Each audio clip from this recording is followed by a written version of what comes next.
2018년도에 우리가 세계복음화의 시간표 속에서 같이 응답받을 큰 두 가지가 있습니다. 하나는 살리는 치유고, 또 하나는 우리 각자가 서밋의 축복을 찾아 누리는 것입니다. 치유와 서밋, 사실은 내가 치유되어야 될 사람인 것을 알고 치유의 축복을 받으면 서밋이 됩니다. 서밋의 축복을 찾아 누릴 때에 하나님의 하는 일들이 우리의 삶을 통해서 나타나게 됩니다. 성공한 자가 서밋이 아니라 치유를 통해서 서밋의 축복을 찾은 자가 성공하게 되어지는 겁니다. 그래서 오늘 이 살리는 치유사역의 성경적인 이유를 세 가지로 우리가 찾아 누려야 되겠습니다. 지금 세상은 힐링, 치유, 이게 유행처럼 되어 있습니다. 그런데 그 모든 힐링, 치유가 실패하고 있습니다. 왜냐하면 치유되고 힐링됐으면 다시 그런 것들이 할 필요가 없어져야 되는데 계속 더 많이 생깁니다. 더 많은 방법이, 더 많은 프로그램으로 더 많은 곳에서 계속 일어나고 있다는 것은 진정한 힐링이 안 되고 있다는 것입니다. 왜 치유에 실패하는가 하는 이유는 성경을 보면 나옵니다. 하나를 놓치고 있기 때문입니다. 한 가지를 놓치기 때문에 참된 치유가 불가능한 겁니다. 그 한 가지가 뭐냐면 복음입니다. 복음 한 가지를 놓치고 복음 아닌 다른 것을 계속하고 있습니다. 그러니까 자기도 모르는 사이에 힐링한다고 하면서 중독돼 버리고 집착돼 버립니다. 사람들이 막 아무나 쓰다 보니까 문제가 된 현장의 이야기를 들으니까 자기 엄마는 하루에 몇 시간을 혼자서 막 주문을 해온다는 거예요.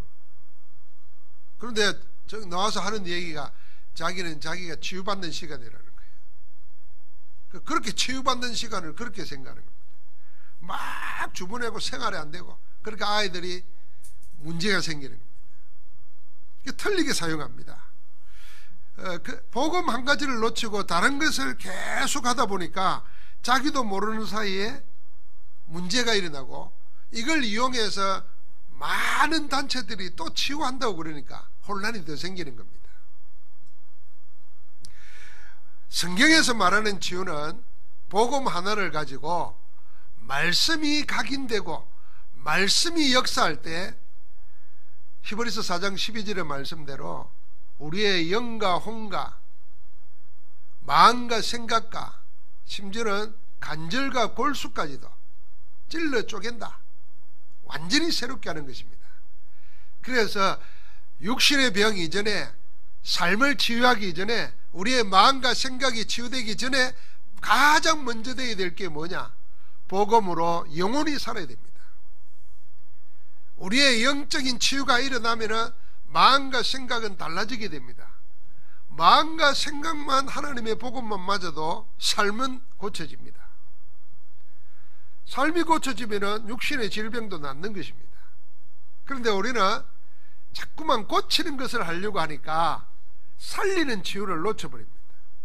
그래서 복음 말씀 가지고 우리 자신들을 진정으로 치유하는, 영적 치유와 함께 마음과 생각을 치유하고 삶을 치유하고 육신을 치유하는 그런 축복의 역사, 그런 살리는 역사가 일으키기를 주의 이름으로 축복합니다.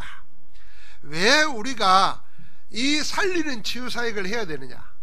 성경적인 이유가 있습니다. 그 첫 번째가 뭐냐면은, 우리 인생은 가만히 보면은 절대로 될 수 없는 상황에 있다는 것입니다. 그래서 안 되는 것입니다. 될 수 없는 상황이라는 게 뭐겠습니까? 그게 창세기 3장으로 인해서 인간 12가지 문제 속에 사로잡혀 있습니다. 오래된 것입니다. 이거는 나와 상관없이 주어진 거예요.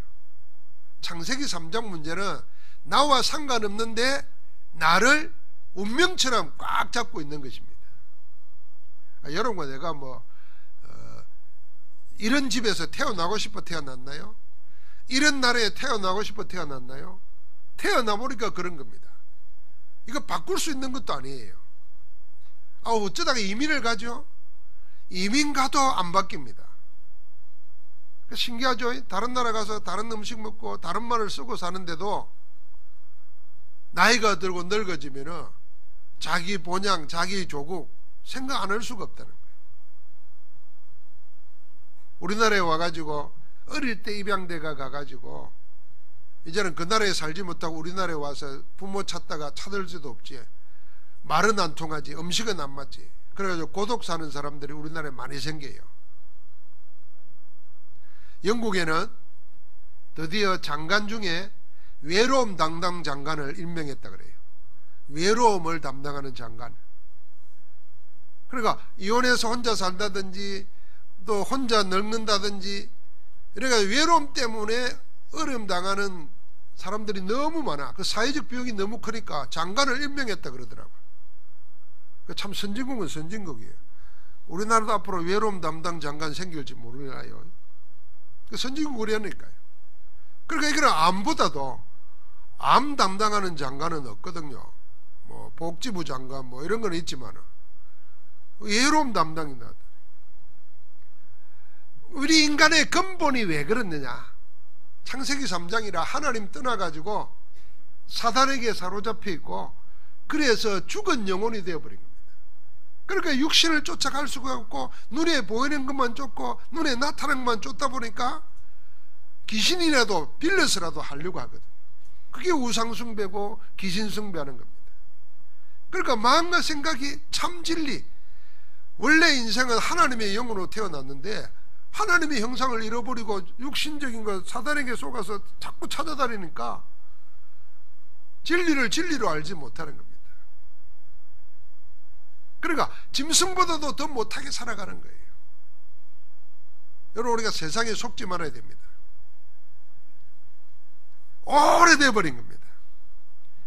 그런데다가 부모로부터 태어나면서부터 다른 영향을 받으면서 태어납니다.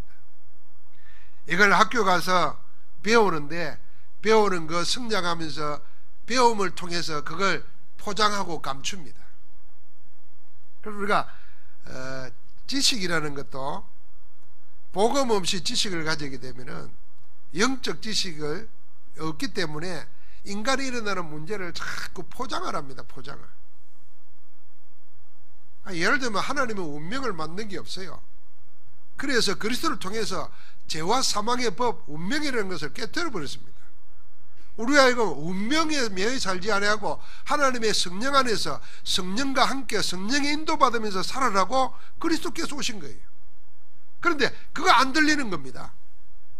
그래서 틀린 종교적인 지식, 틀린 인문학적 지식을 가지고 그냥 그렇게 사는 것이 인생이다 이렇게 속이는 겁니다. 전부 다 그런 지식을 배우는 거죠. 자, 그러다 보니까 살아있는 환경 자체가 살아가면서 계속 내면의 상처만 쌓이는 겁니다. 이 내면의 상처가 쌓여가지고 그 상처를 가지고 있고 그 상처를 알고 있는데 해결할 길이 없잖아요.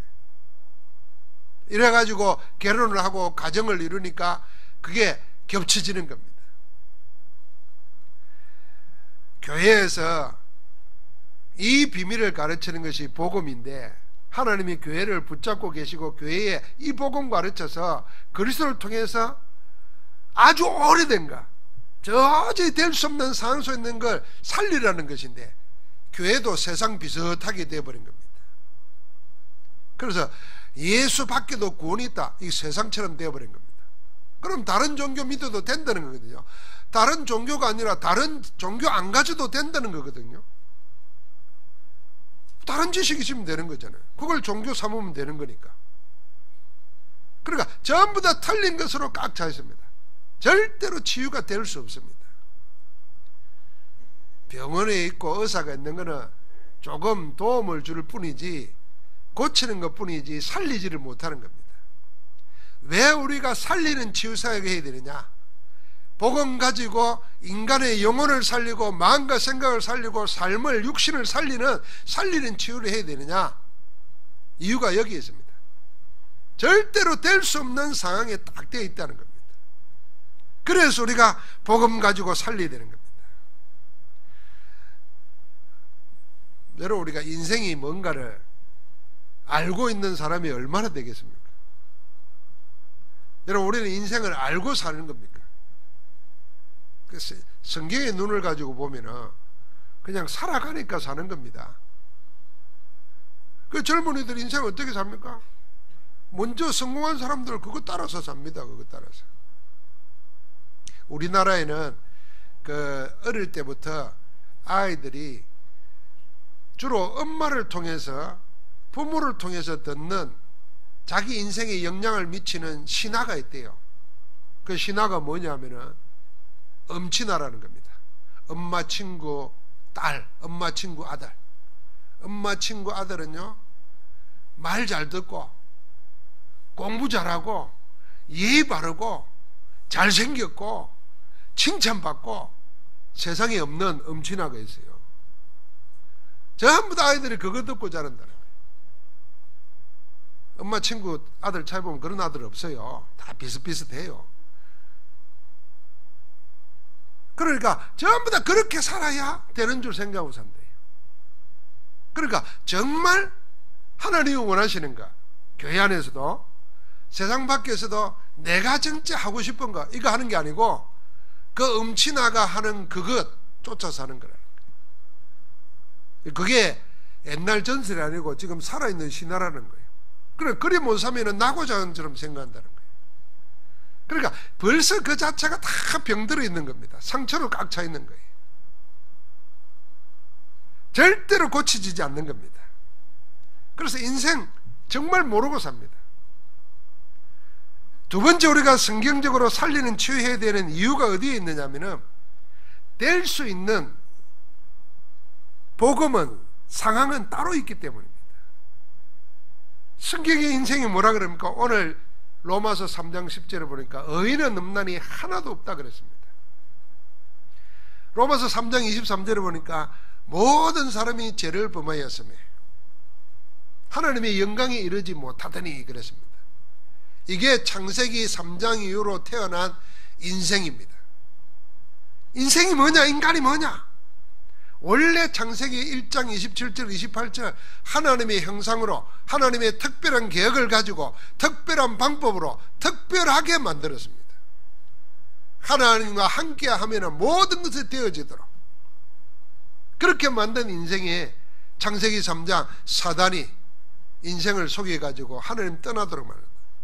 영을 죽인 겁니다. 그래서 하나님 떠난 영이 하나님 만든 다른 것을 의지하게 됩니다. 그게 사단입니다. 사단이 자기 노예로 만든 겁니다. 그러고는 하나님이 계획하지 않았던 것, 사단이 계획한 대로 살아갑니다. 사단은 죽이고 멸망시키는 거거든요. 어떻게 멸망시키느냐? 우상숭배로 멸망시킵니다. 어떻게 해요? 마음과 생각을 혼미해가지고 멸망시킵니다. 어떻게 해요? 성령인도 못 받는 삶을 살도록 해가지고 멸망시킵니다. 그럼 어디로 가도록요? 영원히 멸망시키도록 지옥으로 끌고 갑니다. 그걸로 끝나는 게 아닙니다. 관계된 모든 것을 멸망시키도록 저주 유산을 후대에게 물려줍니다. 하나님이 예수님을 그리스도로 보낸 것은 이걸 깨뜨려버리고 원래대로 회복시키시기 위해서, 아니 원래보다 더 나은 것으로 아예 하나님의 성전으로 회복시키기 위해서 그리스도께서 오신 것입니다. 예수가 그리스도라는 사실은 어마어마한 것입니다. 어떤 철학자, 어떤 과학자, 온 인류가 합쳐놓은 지혜, 지식으로도 해결 못하는 창세기 3장의 영적 문제를 단번에 영원히 해결한 이름이 그리스도이신 겁니다. 그래서 사도 바울이 이걸 알았기 때문에 고린도 전서에 이랬어요. 세상에 선비가 어디 있느냐, 지혜가 어디 있느냐, 세상의 지혜가 어디 있느냐 물었어요. 여러분이 생각하는 세상의 지혜가 뭐예요? 야, 요즘 TV에 보면 강의하는 거 많잖아요. 그 강의하는 내용들 들어보면 진짜 똑똑한 사람 많아요. 아는 걸 어느 정도 많이 아느냐, 모르는 게 없을 정도로 아는 것 많아요. 그게 남의 나라가 아니고 우리나라에도 그리 많으니까 남의 나라가 얼마나 많겠어요. 그 많은 사람들의 그 많은 지식이 우리나라의 정치 경제 문제 하나 해결 못합니다. 범죄 하나 해결 못해요. 그러니까 바울이 그렇게 말한 거예요. 세상에 지혜가 어디 있느냐, 세상에 능력이 어디 있느냐 말이에요. 하나님의 가장 어리석은 것이 세상의 가장 지혜로운 것보다 더 지혜롭다 그랬어요. 하나님의 가장 약한 것이 세상의 가장 강한 것보다 더 강하다 그랬어요. 그 비밀을 하나님께서 그리스도 안에서 우리에게 주신 겁니다. 그래서 우리를 보고 그리스도를 깊이 생각하라 그러고 그리스도 이름으로 구하라 그러는 겁니다. 될 수밖에 없는 상황은 뭐냐? 하나님은 그리스도 안에서 하나님의 영광에 이르지 못하게 하는 이 죄의 문제를, 이 사단의 지옥의 문제를 단번에 영원히 해결해 버리신 줄 믿습니다. 이거 붙잡으라는 겁니다. 그러니까 그 그리스도 이름으로 인생의 12가지 문제를 해결해 버린 거예요. 필요 없게 만들어 버린 겁니다. 그래서 우리를 하여금 승리할 수 있도록 우리의 근본을 바꾸는 겁니다. 그게 복음 안에서 전도자의 삶 62가지. 이걸 어렸을 때 해야 됩니다. 여러분 종종 외국 여행하면은 그 나라를 특징을 소개하는 게 있습니다. 예를 들면 우리나라는 뭐냐, 동방의 조용한 아침의 나라 이런 거잖아요. 그래서 세계 사람들이 2002년 월드컵 이후로 우리나라 사람들 어떻게 생각하냐면요, 진짜 우리나라 사람들은 흥이 많고 열정적인 사람이다, 막 그렇게 이해를 해요. 그럼 우리나라 오면은 사람들이 다 조용하게 살다가 뭔가 열심히 안 살면 안 될 것처럼 한대요. 그게 좋은 건지 나쁜 건지 모르지만 하여튼 뭐 필리핀 가을 제가 외국에 처음 나갔던 데가 필리핀이에요. 필리핀 가니까 사람들이 다 밝아요, 웃어요. 그래서 편하다는 거예요. 그 필리핀을 뭐라고 소개해 주냐면요, 세상에서 제일 편안한 나라가 필리핀 사람들이라는 거예요. 진짜 필리핀 가보니까 그래요. 사람들이 뭐 영어 별로 못해도 자기들이 다 영어 쉽도록 다시 말해가면서 해줘요. 그러니까 영어 못하는 나도 가서 뭐 다 사먹고 그래요. 그리고 필리핀에 처음 갔을 때 날 시장 데려가는데 필리핀 그 우리 선교사님이 양육하는 제자가 날 데리고 나가기 전에 그걸 보고 따라하라는 거예요. 웃으라는 거예요. 그걸 내가 웃고 있는데 이러니까 아니라는 거예요. 그래서 자꾸 웃는 연습을 시키더라고요. 가만히 있으면은 하나인 것처럼 보인대. 그래서 사람들이 오해하니까 자꾸 입을 벌리라는 거예요. 우리 어릴 때부터 입 다물으라 하는 거 훈련 받았는데 입 벌리면 모자란 놈이라. 태국에 가면 전부 다 그 나라 정서가 있어요. 왜냐? 그게요, 그 나라 종교, 그 나라에서 배우는 가르침, 신화, 이야기 이런 것들이 전부 다 사람들의 성격을 형성하고 성품을 형성하고 지역의 민족성, 정서를 다 가지고 있습니다. 자, 이걸 이제 우리가 영적인 눈으로 보면 뭐예요? 복음 알기 전에 수천 년 동안 내려오는 자기 나라의 전설, 이야기, 가르침, 그게 전부 다 사상이 되어 있다는 겁니다. 성품이 되어 있고. 그러니까 그 좋은 것들이 전부 다 뭐냐면 복음을 가로막고 있는 거 알아야 돼요. 그래서 사도 바울이 지식의 최고를 가던 사람이잖아요. 종교에는 최고 열심히 있던 사람이에요. 하나님에 대해서 열심히 있었기 때문에 예수 믿는 사람 잡아 죽이는 것도 하나님을 위하는 줄 알고 그렇게 했던 거예요. 나중에 알고 나서 그리스도를 알고 나니까 세상의 것이 다 뭐라 그랬어요? 초등학문이라 그랬어요. 아주 그냥 단순화시켜 말하면은 그냥 유치원생들이 가진 학문이라는 거예요. 이건 뭘 말하느냐? 필요 없다는 말이 아닙니다. 모든 세상의 지식을 다 가지도 인생의 근본 문제, 영적 문제 해결 못한다는 겁니다. 하나님 만나게 못해준다는 겁니다. 하나님 못 만나니까 하나님 떠나가지고 영이 죽은 자로 살아가는 대로 살아갈 수밖에 없는 것입니다. 자, 우리가 그렇게 이제는 자라왔어요. 내가 어느 날 마흔에 예수를 믿었다. 40년을 그렇게 자라온 겁니다. 예수 그리스도 믿은 지 10년밖에 안 됐다. 그럼 40년에 가지고 복음 아닌 다른 것으로 꽉 차 있는 겁니다. 그래서 힘든 겁니다. 그래서 우리는 다른 길로 안 되기 때문에 예수님이 우리에게 다른 길을 주셨는데, 그게 뭐냐 하면 사도행전 1장 8절입니다. 오직 성령이 너에게 임하시면 권능을 받고, 하나님의 성령 아니고서는, 하나님이 위로부터 주시는 능력 아니고서는 절대로 안 된다는 것입니다. 그래서 우리가 아이들은 렘넌트 시절에 복음 체험하게 만들고 복음 각인시켜 가지고 복음으로 살아가도록 해야 됩니다. 어렸을 때는 가능해요. 지금 여러분, 우리가 나이를 한 살 한 살 더 먹는다는 거는, 복음 없이 더 먹는다는 거는 사실 무서운 거예요. 내가 복음 안에 있으면서도 그냥 복음을 각인 뿌리 체질화 못 시키고 세월 보낸다는 거는, 그건 정말 두려운 거예요. 그거는. 그래서 빨리 될 수밖에 없는 상황 속을 만들어야 된다는 겁니다. 그게 하나님은 우리에게 복음을 주셔서, 그 복음과 함께 우리에게 서밋의 축복을 주셔서 그걸 찾아서 기도로 24시로 내 것으로 누리는 겁니다. 그럴 때 내가 비록 50이 돼서 예수 그리스도를 믿어도 하나님의 성령이 임하면은 그 50의 모든 것을 넘어서는 것입니다. 그게 참된 치유입니다. 그래서 우리가 왜 살리는 치유사역을 해야 되느냐? 복음 안에서 이 비밀을 가지고 하나님이 우리에게 치유하시고 응답 주시는 방향이 있습니다. 여기에 맞춰 가야 됩니다. 첫 번째로 여러분과 내 신학을 바로 세워야 됩니다. 신학은 목사가 되기 위해서 공부하는 것이 신학이 아닙니다. 사실은 여러분 성도들도 전부 다 목사의 설교 메시지를 들으면서 여러분 나름대로 신학이 다 형성되어 있는 겁니다. 그래서 신학이 곧 신앙입니다. 그럼 신학의 최고가 뭐냐? 하나님이 그리스도를 보내서 인생의 모든 문제, 세상의 모든 것을 다 끝냈다는 것입니다. 다 이루었다는 것입니다. 그래서 신학의 최고는 뭐냐? 예수가 그리스도라는 것, 예수가 모든 문제를 해결하신 그리스도라는 것, 여기에 나를 든든히 세우는 것이 가장 정확한 신학입니다. 그런 신학이 있어요. 다원주의 신학이라고.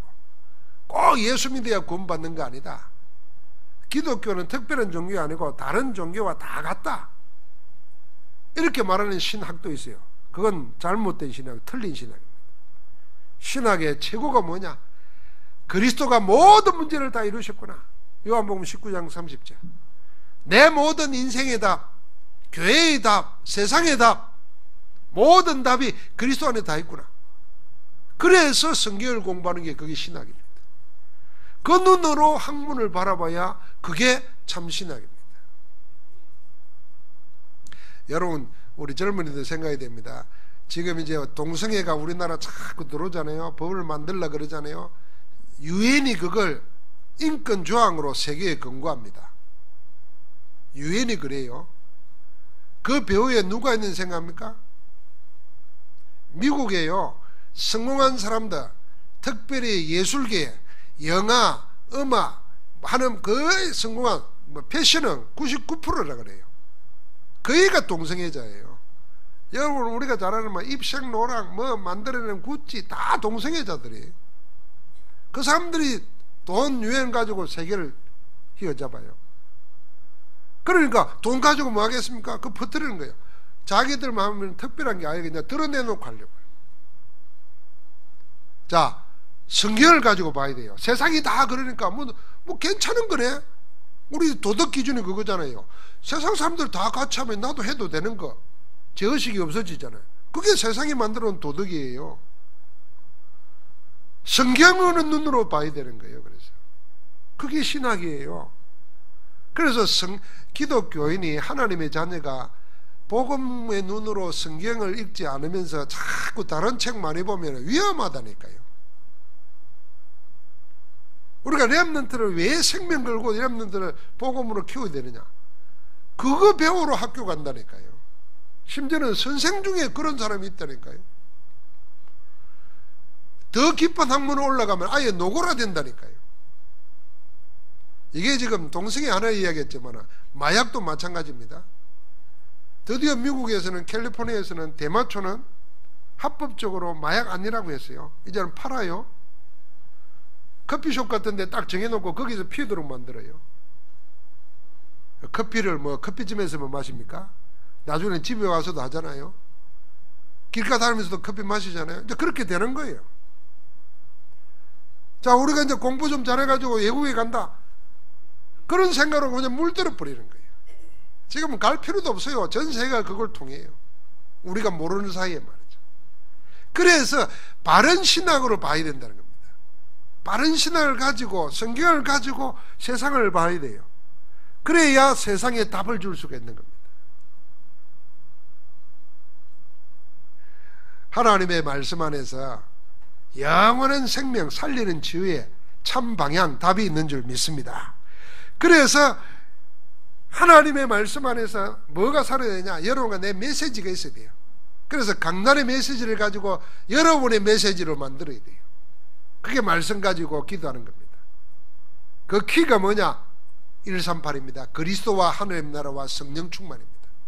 사실은 이 세계 안에 답이 다 있는 겁니다. 그리스도는 모든 문제 끝내버렸습니다. 하나님은 그리스도 있으면 우리를 살리는 것입니다. 그래서 그리스도 가는 데마다 빛이 임하니까 빛들의 아버지잖아요. 모든 빛의 근본이신 하나님의 나라가 임하는 것입니다. 빛이 오면 어둠은 떠나잖아요. 내가 세상 속에 살지만 하나님이 통치하는 그 속에 있는 겁니다. 심지어는 뭐까지도, 내 육신까지도, 내 생각까지도. 여러분, 결국 행동은 뭐 때문입니까? 마음 생각대로 움직이는 거거든요. 생각보다 마음 따라 움직입니다. 이걸 잘 알아요. 그래서 세상에 사단이 움직이는 건 이성도 있지만 감성을 가지고 움직입니다. 그래서 음악이라든지 미술이라든지 이런 걸 가지고, 예술을 가지고 사람도 움직입니다. 이성적으로는 이러면 안 되는데 하는데 마음이 그렇게 되어지는 거예요. 감성을 호소하는 겁니다. 그래가지고 넘어뜨립니다. 우리가 왜 뭐 가지고 있어야 되냐? 하나님이 내 감성까지도 다스리도록 해야 돼요. 그럼 하나님이 나를 노예 삼는 게 아닙니다. 우리가 죄인으로 있고 하나님과 원수되어 있고 우리가 마귀의 노예되어 있을 때 우리를 해방시켜서 우리 안에 우리와 함께 우리를 손에 두고 행하시는 하나님이시거든요. 우리를 노예 삼으려고 하는 게 아니에요. 우리를 통하여 당신이 영광을 받으시기를 원하는 겁니다. 여러분, 우리가 자녀에게 왜 부모들이 희생을 합니까? 자녀의 잘 되는 것이 부모의 기쁨이라. 하나님이 우리를 그렇게 하시려고 구원하셨어요. 그 말을 성경적인 용어로 뭐라 그러냐면, 하나님이 우리를 통해서 영광을 거두시려고 우리를 구원하시고 우리와 함께 하시는 겁니다. 우리를 통해서 영광을 받으시려고. 그래서 먹든지 마시든지 뭘 하든지 하나님의 영광을 위해서 하라, 그런 거 아닙니까? 그게 하나님 나라예요. 그러니까 거기에 하나님께서 뭡니까? 땅끝이 다 이거 잊어버리고 있으니까 온 세상에 이 복음 전해서 살리라고 우리에게 능력으로 역사하시는 겁니다. 우리가 세상 살릴 이유 없으면 하나님이 능력 줄 이유도 없어요. 세상을 살리려고 하니까 하나님은 우리에게 권능을 주시는 겁니다. 그래서 오직 성령이 임하면 너희가 권능을 받고 땅끝까지 정인되리라 그랬어요. 여러분, 세상 사람 한번 다 보십시오. 똑같습니다. 전 세계가 모양 다르지만 내용 본질은 똑같아요. 영혼은 하나님 만나지 못하면 사단에게 속하여 우상 숭배하게 되어 있습니다. 그걸 미화시키는 것이 세상의 지식입니다. 그래서 하나님과 멀어지게 만들어요. 그래서 우리는 살리는 지식 전해야 됩니다. 그게 복음이라. 복음 붙잡고 기도하게 됩니다. 그러면 우리 모임, 이 모임에서 뭐예요? 구역으로 모이고 지교회로 모여서 가정에서 현장에서 전부 다 그 모여서 기도하면서 복음 가지고 서로 하나님의 복음을 나누는데 내가 사는 것입니다. 우리가 아마 그런 걸 안 해봤을 거예요. 여러분 속에 한번 하루만이라도 테스트 해보시기 바랍니다. 텔레비 안 보고 라디오 안 듣고 신문 안 보고 내가 하나님의 말씀 듣는 데만 한번 하루만 한번 오랜 한번 해보세요. 집중해 보세요. 그게 집중이거든요. 내 영적 상태가 어떻게 되는지, 내 속에 하나님이 어떤 일을 행하시는지. 우리가 막 아무렇게 살다가 주일날 예배 한번 드리다가도 말씀이 탁 내한테 박히면 힘이 생기는데, 내가 다른 거 다 닫아버리고 하나님께만 집중하는 거예요. 오늘 2부에 또 우리가 그런 시간이 있어야 돼요. 하나님이 나를 살리는 시간이 있어요. 하나님이 나와 함께하는 시간이 있어요. 그 시간이 내게 있는가 생각해 보세요. 거의 없어요. 거의 없으니까 어느 날 나도 모르게 슬슬 어떻게 되냐면 다른 것들이 내 속에 스며들어 와가지고 해보려고 해도 안 되는 거예요. 그래서 우리 자신들이 먼저 뭡니까? 하나님의 말씀을 가지고 언약으로 붙잡고 24시에 집중하면서 나를 살리는 치유의 시간이 있어야 됩니다. 더 정확히 말하면 하나님이 영으로 나를 살리는 시간. 그러면요, 하나님이 영으로 나를 살리는데 내 무엇까지도요, 육신의 질병, 내 인생 삶 자체, 내 기능 다 살아나게 돼 있어요. 다윗이나 요셉은 어릴 때부터 이 비밀이 있었습니다. 그러니까 왕따를 당해도, 그러니까 노예로 팔려가도 그 비밀이 있었기 때문에 안 죽었어요. 노예라는 것 때문에 자기가 실패하지 않았어요. 어린 다윗이 형들 앞에서 왕따를 당하는데도 안 죽었어요. 여러분, 다윗 한번 생각해 보십시오. 다윗에게 골리앗은 문제가 아닙니다. 사울, 나중에 장인이죠, 왕이지요. 그러니까 어떻게 죽일 수도 없고 살릴 수도 없어요. 그걸 도망쳐 다녀야 돼요. 심의, 사울의 집안이에요. 자기가 가장 어려움 당할 때 먼지 날리면서 이 비루 앉아야 네가 받을 걸 받는다 이러면서 저주하고 따라다녔어요. 나중에는 아들이 자기를 죽이려고 반역을 일으켰어요. 다윗이 곳곳에 둘러싸여 있는 게 뭐냐면은 자기를 괴롭히는 사람이 죽이면 끝나는 사람이 아니에요. 죽일 수도 없고 살릴 수도 없는 사람이에요. 가족이에요. 자기 원인이에요. 이 싸움에서 다윗은 뭐 했냐? 아마 그것만 생각하면 분통 터져 죽었을 거예요. 혼자 뭐 했습니까? 하나님의 언약 속에서 깊이 하나님께 집중하는 게 있었어요. 그래서 시를 쓰고 노래를 하면서 시편을 남긴 거예요. 여러분, 시는 아무나 노는 게 아닙니다. 깊이 하는 가운데 노는 거예요. 또 뭐 시인들은 그럽니다. 약간 세상의 시인들이 다 보면은 약간 깊이 생각하고, 그걸 다른 말로 하면 깊이 생각할 수밖에 없는 뭐가 있어요. 그걸 아주 그냥 단순히 말하면 우울해요. 우울해. 그러니까 깊이 생각하죠. 깊이 생각하다 보면 남 보는 거와 다르게 보는 거예요. 아마 다윗은 그 상황 속에 하나님을 향한 겁니다. 이게 나를 살리는 거예요.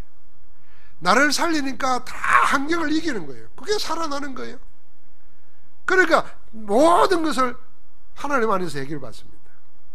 지금 우리에게 이게 필요합니다. 그래서 교회 안에 이 치유할 수 있는 분위기, 치유할 수 있는 스페이스가 있어야 되는 거예요. 여러분, 우리가 교회를 지을 때 치유센터로 짓자는 얘기는 그런 얘기입니다. 내가 교회에 와서 혼자서 하나님의 말씀 가지고 집중할 수 있는 그런 분위기, 그런 공간, 그런 인간관계가 있어야 돼요. 그렇게 되어야 됩니다. 그래서 하나님께서 여러분과 나에게 가장 정확한 답은 어디에 있느냐? 예배할 때도 역사하고 함께 대화할 때도 있지만 제일 큰 키는 혼자서 말씀 붙잡고 24시 할 수 있는, 집중할 수 있는, 그러면 완전한 치유되는 겁니다. 내 혼자 있을 때 그리 할 수 있다면 우리가 혼자 있을 때 뭐 하는가 생각해 보십시오.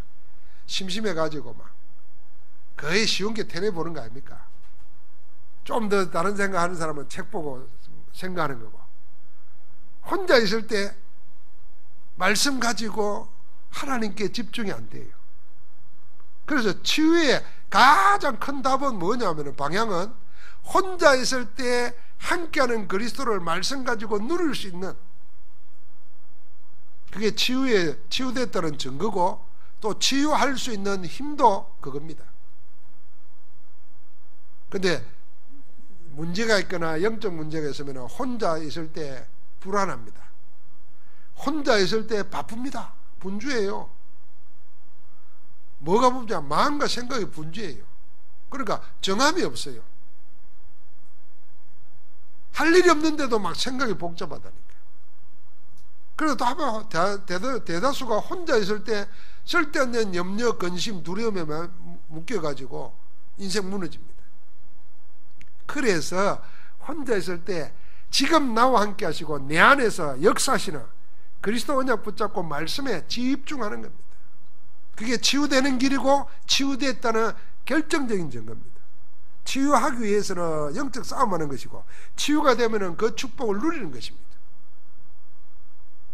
하나님께서 여러분과 나에게 살리는 치유의 축복이 일어날 줄 믿습니다. 하나님 감사합니다.